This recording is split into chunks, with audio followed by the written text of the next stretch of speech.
بیس کر عبادتیں بڑی تھوڑی سی ہیں، 5 نمازیں ہیں، پڑھنے میں کیا دیر لگتی؟ تم بھاگتے دوڑتے ہو، تمہارے کلاسز ہو رہی ہیں، چلو خالی فرض ہی پڑھ لیا کرو، سنتیں لمبی ہو جائیں گی، فرض پڑھ لو. لیکن فرض صرف 17 ہے، صرف 17. جس پر پکڑ ہوگی نا وہ صرف 17 رکعتیں ہیں. یہ جس پر دیا جائے گا وہ 17 ہیں. 2 فرض صبح کے، 4 ظہر کے، 4 عصر کے، 3 مغرب کے اور 4 عشاء کے. اتنی کر لو پابندی تو اللہ آگے بھی چلا دے گا. پھر انشاءاللہ تہجد بھی پڑھو گے. تو عبادات 5 نمازیں، سال کے بعد 30 روزے. زکوٰۃ اور حج مالدار کے لیے ہے، غریب یا میڈیوکر کے لیے نہ زکوٰۃ ہے نہ حج ہے. تو کیا ملا؟ 2 چیزیں عبادت. ایمان تو ایک اندر کی کیفیت ہے، اس کے لیے تو کوئی کھائی نہیں کھودنی پڑتی. 2 چیزیں ہیں عبادت میں، ایک نماز اور ایک روزہ. روزے میں گنجائش دی ہے، سفر پہ ہو معاف، چاہے ایئر کنڈیشن گاڑی میں جا رہے ہو، مسافر ہو معاف بعد میں رکھ لینا، بیمار ہو معاف بعد میں رکھ لینا، نماز معاف نہیں. مجھے ہارٹ اٹیک ہوا تو مجھے ہلنے نہیں دیتے تھے، یقیناً ایسے ہوتا ہے. تو میں نماز کیسے پڑھتا تھا؟ لیٹ اللہ اکبر، اور جب رکوع کرنا ہوتا تو بس آنکھ کا اشارہ ایسے کرتے تھے. جب سجدہ کرنا ہوتا تو تھوڑی سی گردن نیچے جھکا دیتا تھا. میرا اللہ کہتا ہے قبول ہے، لیکن چھوڑنی نہیں ہے. چھوڑنے کی اجازت دیتا تو میدان کربلا میں میرے اپنے نبی کے نواسے کو دیتا. اس نے سجدے میں سر کٹا کے بتایا کہ لمز تو بڑی چھوٹی جی شے ہے، یہاں زیر خنجر بھی یہ پیغام سنایا ہم کلمہ گو ہیں، ہم نے سجدہ نہیں چھوڑنا ہے. میرے نبی جب پیدا ہوئے تو دائی نے آپ کو لیا، اور چند چیزیں عجیب و غریب ہوئیں آپ کی پیدائش. آپ کی پیدائش ایسے صاف ستھرے پاک پیدا ہوئے کہ جسم پر گندگی کا نشان نہیں، اور خوشبو پھیل گئی کمرے میں. دوسری نشانی کیا ہوئی کہ ختنہ بچوں کا ہوتا ہے پیدا ہونے کے بعد، آپ ماں کے پیٹ سے ختنے کے ساتھ پیدا ہوئے.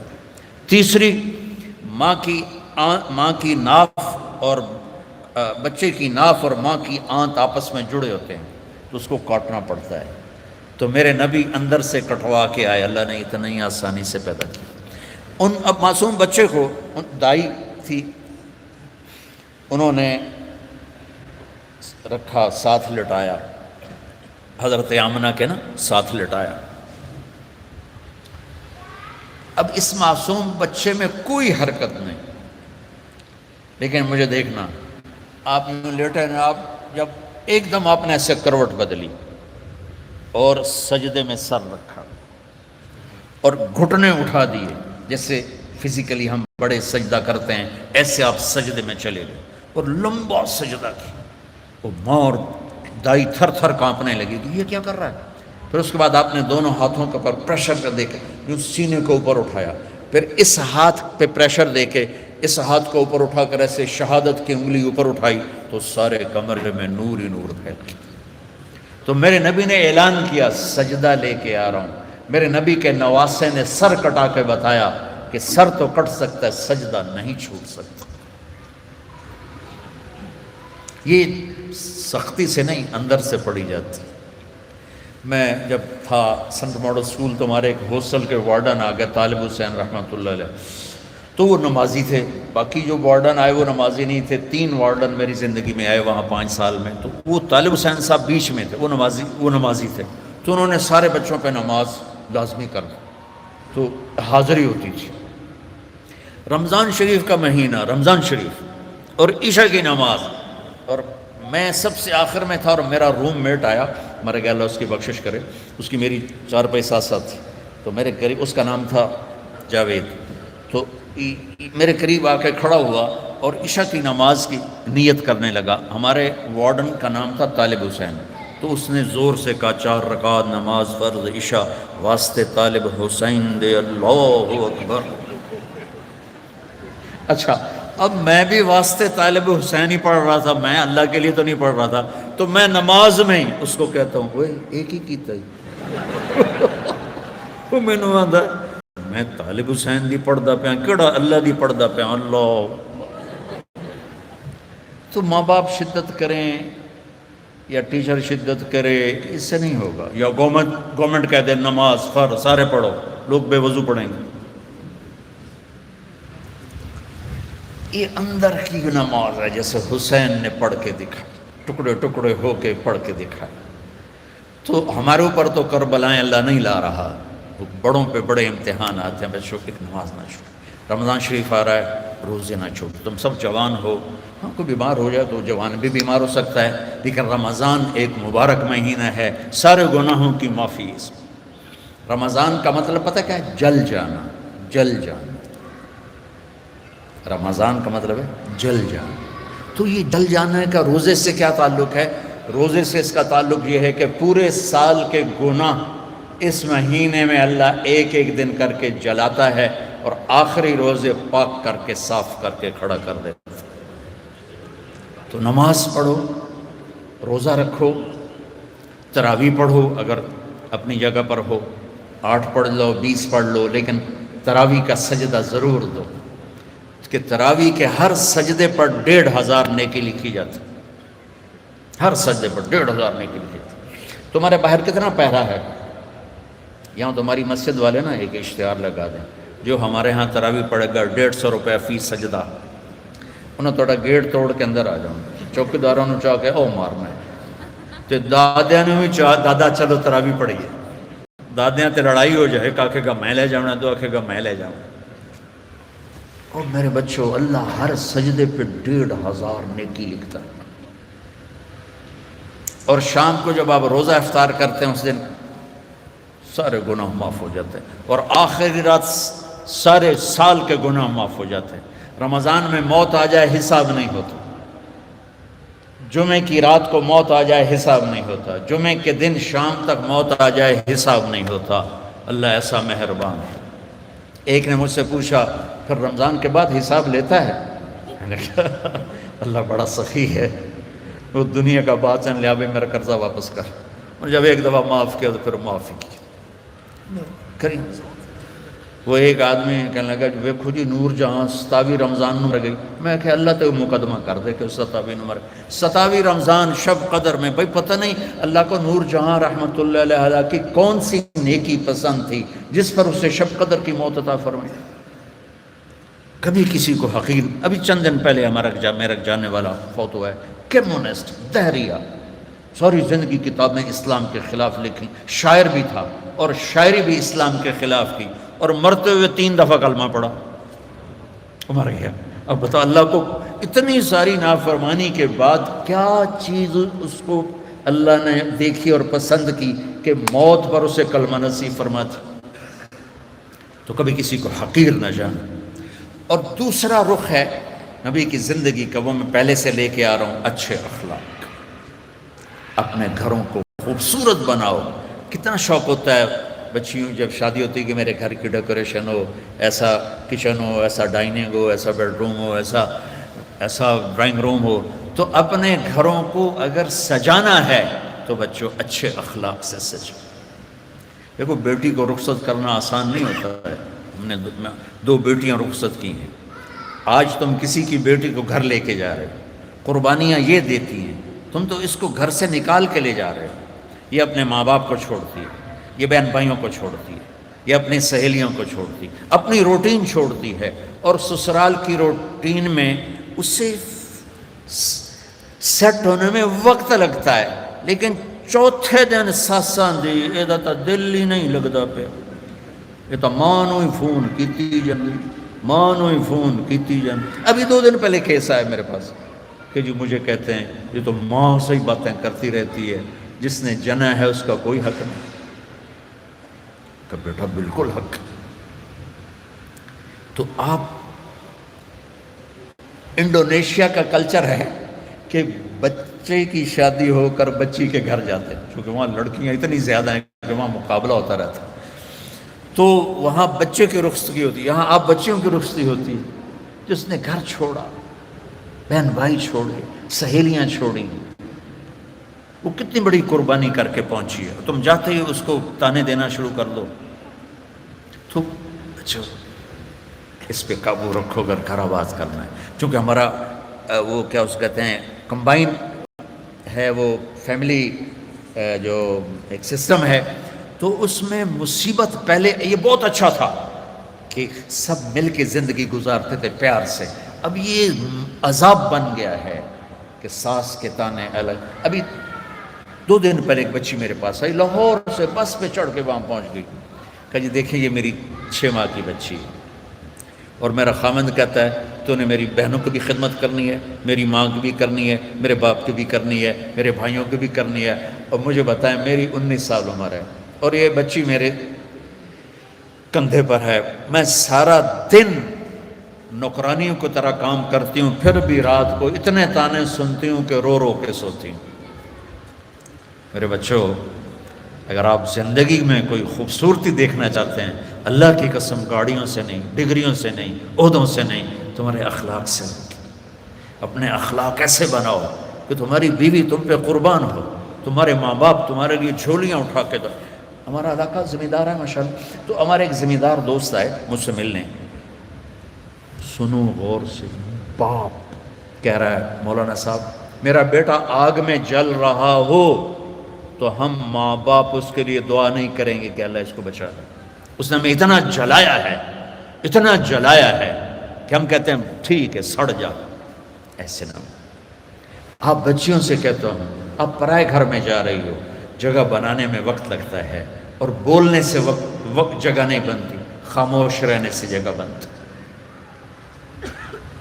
آپ کو پتہ ہے اس امت کی بنیاد ایک عورت نے رکھی، میرے نبی کی بنیاد حضرت ہاجرہ نے ڈالی، اور کیسے ڈالی؟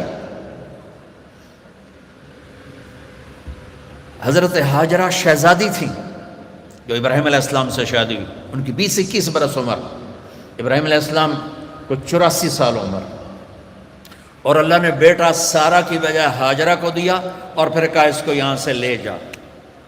حیران پریشان، کدھر لے جاؤں، کہاں لے جاؤں؟ تو اللہ نے کہا جہاں میں کہوں۔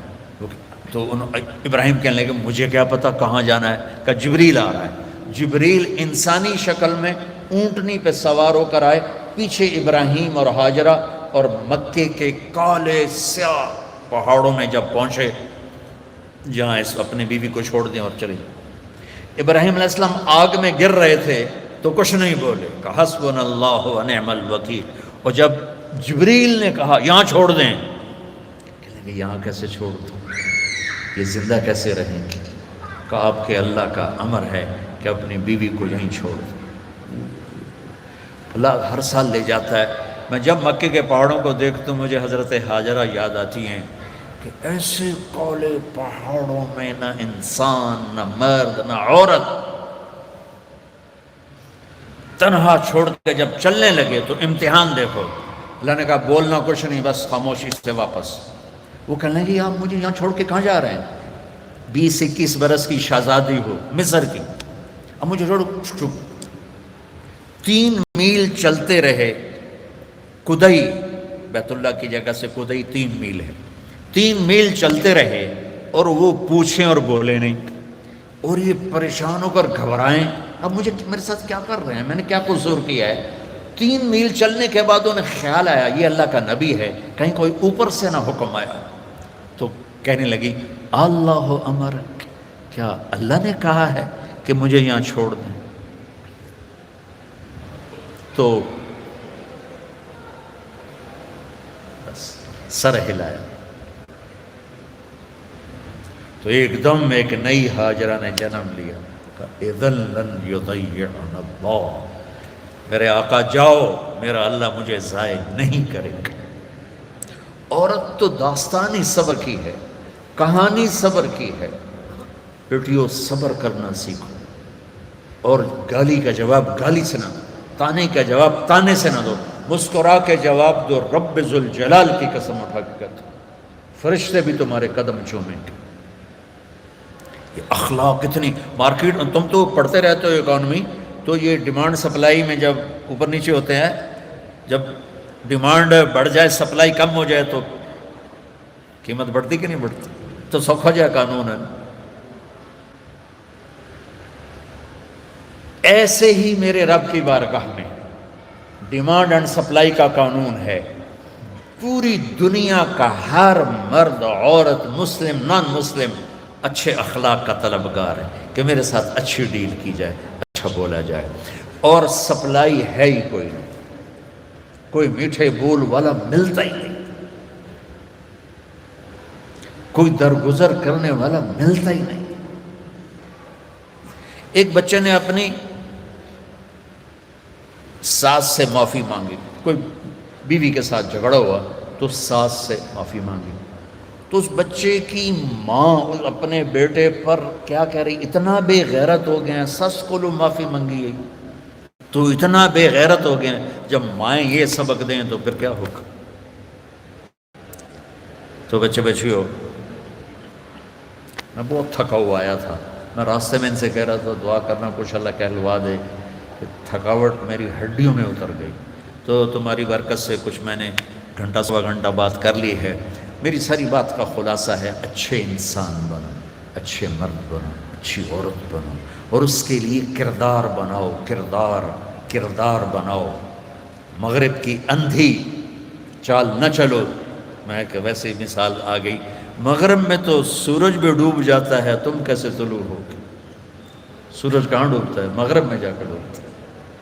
وہ ڈوبنے کی جگہ ہے، ابھرنے کی جگہ مشرق ہے، جس کی تہذیب، آپ چلے جاؤ ہمارے ادھر تھر پارکر، وہاں سب ہندو رہتے ہیں، آپ دیکھو گے ہندو عورت کا نقاب یہاں تک ہوگا، چونکہ وہ پانی بھرنے جاتی ہیں، باہر جاتی ہیں اور اپنی مزدوری بھی کرتی ہیں، تو ان کا نقاب یہاں تک، یہ حالانکہ وہ تو ہندو ہے، یہ ہماری مشرق کی تہذیب ہے۔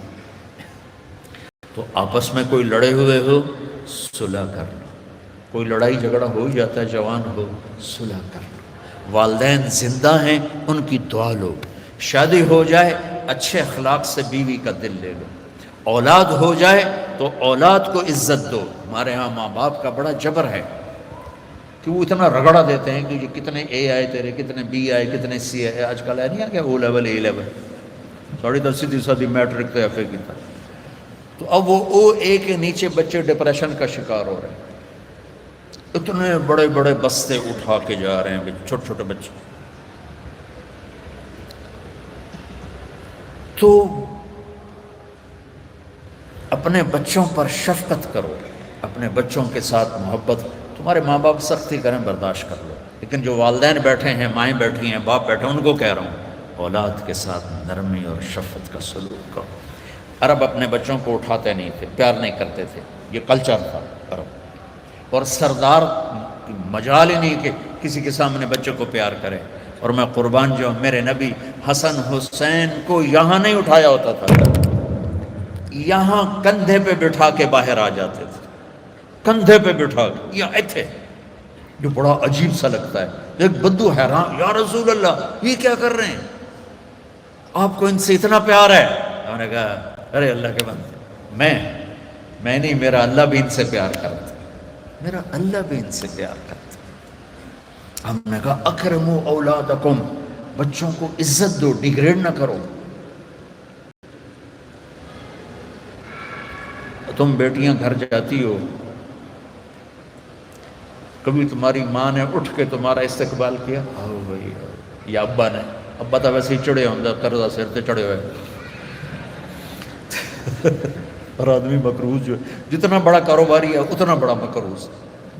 میرے نبی پاک صلی اللہ علیہ وسلم، یہ میرے نبی کا گھر، اور دو گھر سے مراد ہے ایک ایک کمرہ، حضرت بی بی فاطمہ سیدہ کا گھر تھا، جنت کی عورتوں کی سردار۔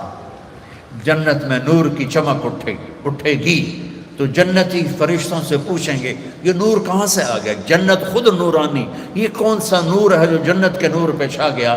تو فرشتے بتائیں گے کہ اوپر کی جنت میں علی و فاطمہ بیٹھے تھے، کسی بات پہ ہنسے ہیں، ان کے دانتوں سے جو نور نکلا ہے اس نے پوری جنت کو روشن کر دیا۔ تو فاطمہ کی بیٹیاں بنو، مغرب کی بیٹیاں نہ بنو، محمد مصطفیٰ کے غلام بنو، مغرب کے غلام نہ بنو۔ میں پھر شعر دہراتا ہوں، ہم خود تراشتے ہیں منازل کے سنگ میل، ہم وہ نہیں ہیں جن کو زمانہ بنا گیا۔ تو آمد رفت روز تھی، روز۔ اب بی بی فاطمہ دروازے پر آئی ہیں اور میرے نبی کی نظر پڑی ہے، اور آپ زمین پہ بیٹھے ہیں، چیئر پر بیٹھے ہیں، چارپائی پہ لیٹے ہوئے ہیں، میرے رب کی قسم یوں کھڑے ہو جاتے ہیں۔ وہ صرف کھڑے نہیں رہتے تھے، دوڑ کے آگے جاتے تھے، دوڑ کے، اور اپنی بیٹی کا ہاتھ پکڑ لیتے اور پکڑ کے دیکھو مجھے یہ چومتے، اور ہاتھ پکڑے پکڑے لا کر چارپائی پہ بٹھاتے، اس کے بعد خود بیٹھتے تھے۔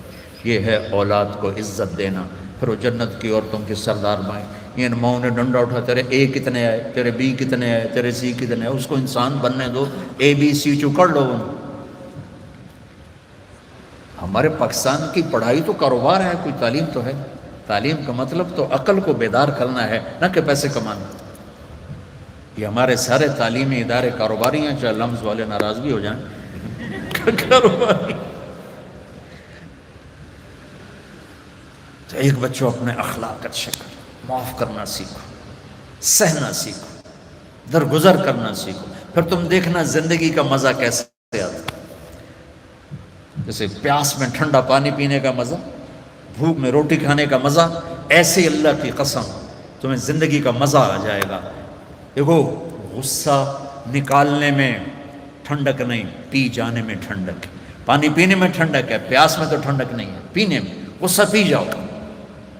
اور ایک آخری بات کرتا ہوں، یہاں ہمارے انڈیا پاکستان میں فرقہ واریت بہت زیادہ ہے، تو میں تو پچھلے 20 سال سے بچوں یہ ایسے جھولی پھیلا رہا ہوں بچوں سے، بچیوں سے، بڑی محفلوں میں، امت بن کے رہو۔ تم سنی ہو، تم شیعہ ہو، تم مقلد ہو، غیر جو بھی ہو، بہت سے نام ہیں، یہ زہریلے نام ہیں۔ ہمارا صرف ایک تعارف ہے کہ ہم مسلمان ہیں، ہم امت مصطفیٰ ہیں، یہ ہمارا تعارف ہے۔ باقی اس امت میں اختلاف رہے گا، تو اس اختلاف یہاں تک نہ پہنچے کہ سلام بھی نہ کرو، مصافحہ بھی نہ کرو، جنازے نہیں پڑھتے، اور اتنے تعصب میں۔ اس کے ذمہ دار تم بچے نہیں ہو، اس کے ذمہ دار تاجر حکومت نہیں، اس کے ذمہ دار وہ خطیب ہیں نادان قسم کے، جو اسلام کی بجائے فرقہ واریت کی آگ بھڑکاتے ہیں اور ہماری نسل کو